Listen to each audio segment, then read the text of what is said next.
Hey, Waddup Doe? It's Ink, Captain Ink. My mission was to do some maintenance on my ship and tackle my antennas, better known as the Locs. This was going to require some major energy. Get it?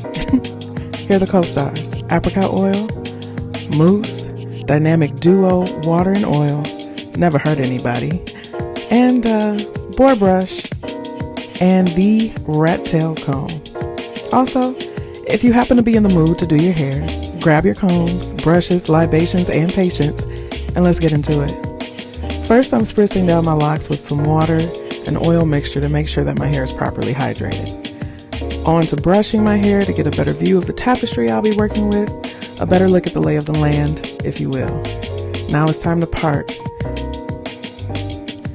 Finding my center is not only a challenge in my everyday, as it also appears to be on top of my head. But if there's a will, there's a way.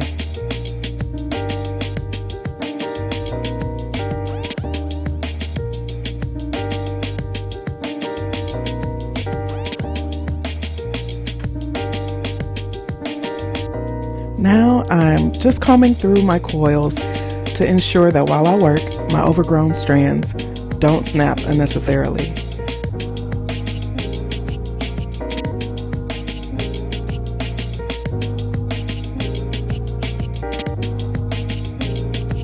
I'm grabbing a little product here. Any gel or control pomade will do. It helps me lay down a few coils as I meticulously begin to search for my old parts.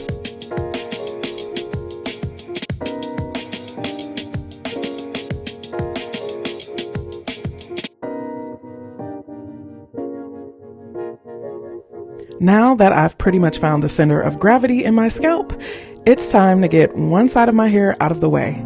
I like to use hair ties with no metal pieces in them to cut down on breakage. It got hot. Anywho, back to it. I'm using mousse to once again lay down any coils that feel like randomly breakdancing on top of my head. Don't worry, I'll let them get back to it later. There's no hateration in this dancery. Moving on. I interlock my hair, but when I reach the base of each part, I wrap any small leftovers around the lock itself. I repeat as I go through my head, but goodness, it's such a workout on my arms. Now that I'm done with the detail work, it's time to grab another hair tie and put this half of my hair in a nice but slightly loose ponytail.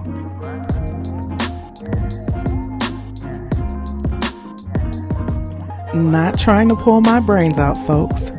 Let's also leave some stylish alien tendrils in the front for good measure.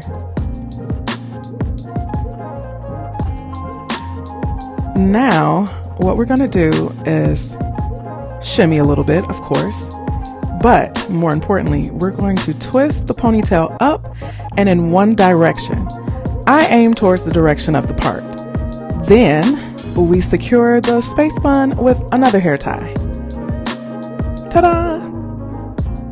Now, for the other half, we'll be basically completing the same steps we did towards the beginning. So I won't bore you with the details again. Instead, let's chat. I'm celebrating 10 years on this lock journey this year. I remember when I shared with a few people that I wanted to transform my loose natural hair into a lock state. Some warned against it. They gave me advice on the perils I would face, the discipline it would take, and maybe even the societal backlash and ostracization I would possibly endure. I listened closely and respectfully to everyone, but I let God and my heart guide my decisions as always. It just felt right to me. Now, 10 years later, some of those same people tell me they can't even imagine me without my antennas. It's funny how life works out when you trust in yourself. I've learned people give advice, good or bad, from the lessons and experiences they've had on that particular subject matter so far in their own life. It's hard, from that perspective, to get upset at someone for what they know and don't know from their walk. time for a shoulder shake. It's up to us to learn discernment for ourselves. It's up to us to filter and set boundaries for what we allow to settle into our hearts, minds, and spirits. The beauty of it all is that you don't have to store every comment, every opinion, or every passing thought that's shared with you. You can discard what's not useful and most definitely most of what's hurtful.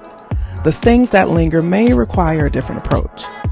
When people share their wisdom with me, I do my best to consider who the wisdom is coming from. What do I know about this person, their cultural background, upbringing, current challenges, privileges, and disadvantages in this society? How do they see, speak, and think of themselves? Sometimes the advice we receive is not as personal towards us as it is to the ones giving it. As your favorite resident alien, some of the best advice I can share is get to know yourself. The more of yourself you know, the better you can be at discernment. The more solid you can be in knowing what you stand for and what you don't. Of course, who you are will have its changes over time, but the core of you will stay intact. Hopefully that may help someone out there that stumbles across this humble little journal. Remember, love yourself and stay true to who you are.